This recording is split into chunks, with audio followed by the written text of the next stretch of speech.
Imagine this. You have a cousin, a brother, a friend you've known since childhood. He shows up at your door with that look on his face. You know the one. And he says, "Hey, I just need a quick loan. You know me. I'll pay you back, I promise." And you think, he's family. He's my friend. Of course I'm going to help him. So you say yes. Now tell me honestly, how many times has that story ended well? Today I'm going to tell you why lending money to people you love might be one of the worst decisions you'll ever make. And what to do instead. Let's get into it. Here's something most people don't want to hear. Studies show that more than 70% of personal loans between friends and family are never paid back. 70%. But the money isn't even the worst part. The worst part is everything that comes with it. The awkward silence at Thanksgiving dinner. The texts that stop coming. The friend who ghosts you the moment you bring up the money. The money disappears. But the relationship? The relationship gets destroyed. And this isn't about being selfish or greedy. This is about understanding how money changes people, and how to protect what actually matters. Let me tell you about a guy named Robert. Robert was 52 years old. He spent his whole life working hard, saving every dollar, building something for himself and his family. One day, his younger brother came to him with a desperate look in his eyes. He said he needed $15,000 to save his business. "Just a loan," he said. "I swear I'll pay you back." Robert didn't hesitate. That was his brother, his blood. He transferred the money the same day. The first month, his brother texted, "I'm getting things sorted. I'll pay you soon." The second month, the replies started taking longer. By the third month, silence. Complete silence. Robert called. No answer. He texted. Nothing. He drove to his brother's house and knocked on the door. And when his brother finally opened it, he was angry. Like Robert was the bad guy for asking for his own money back. 2 years later, they still don't speak. Their kids grew up without knowing each other. Their mother cries every Christmas because her 2 sons won't be in the same room. And the $15,000? Gone forever. Robert didn't just lose the money, he lost his brother. Now let's break down exactly why this keeps happening. Because it's not random. There are 5 very real risks that come every single time you lend money to someone close to you. Risk number 1. You stop being a friend. You become a creditor. The moment you hand over that money, the entire dynamic of the relationship shifts. You're not their buddy anymore. You're their bank. And nobody likes owing the bank. Risk number 2. The emotional dynamic completely flips. The person who borrowed from you starts avoiding you. Not because they're bad, but because you're now a constant reminder of their failure. Every time they see your name on their phone, they feel shame. And the more you follow up, the more they resent you for it. You didn't do anything wrong, but somehow you end up feeling like the villain. Risk number 3. You're not actually helping them. Lending money without structure doesn't fix anyone's financial problems.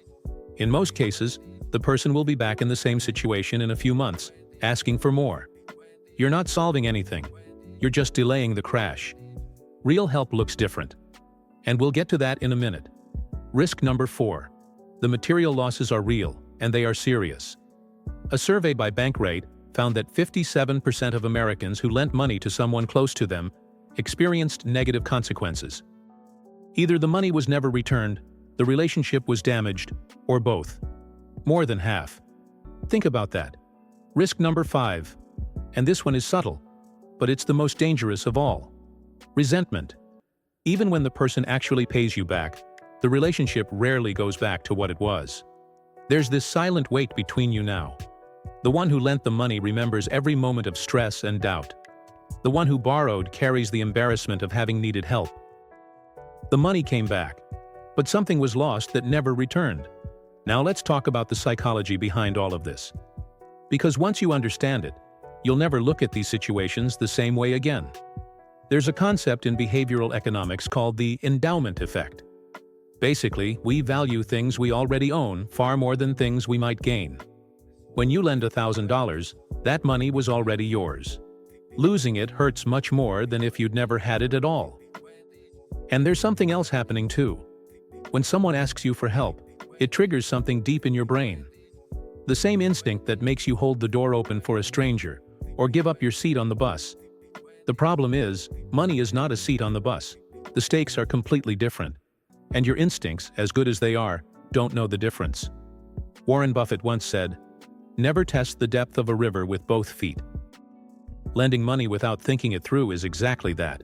You jump in with both feet, and sometimes the water is much deeper than you thought. So what do you do instead? Because I know what some of you are thinking. But what if someone I love really needs help? Am I just supposed to do nothing? No. Here's what you actually do. Option 1.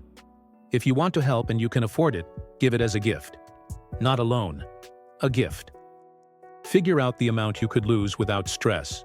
$50, $200, $500, whatever that number is for you. And give it with no expectation of getting it back. You remove the tension entirely. You preserve the relationship. And you actually help without creating a debt between the two of you.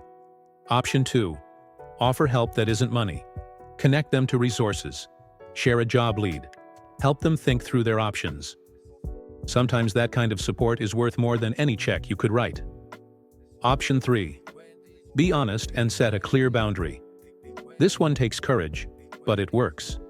Say something like, "I love you, but I have a personal rule. I don't lend money to people I'm close to. It's not about you. It's about protecting our relationship." It's a hard sentence to say in the moment, but it can save years of friendship. And here's the thing. A real friend will respect that. Anyone who gets angry at you for having that boundary was never going to pay you back anyway. Here's the truth at the end of all of this. Money is replaceable. You can earn more money. You can rebuild savings. But a brother you don't speak to anymore? A best friend from 20 years who disappears over a debt? A family that's broken in half at every holiday? Those things you can't replace. Protect what doesn't have a price tag. If this video hit close to home, share it with someone who needs to hear it before they make this mistake. And drop a comment below. Have you ever been through this? What happened? I read every single one. And if you're new here, subscribe. Because on this channel we talk about money the real way. No sugarcoating, no judgment. Just the stuff that actually matters. I'll see you in the next one.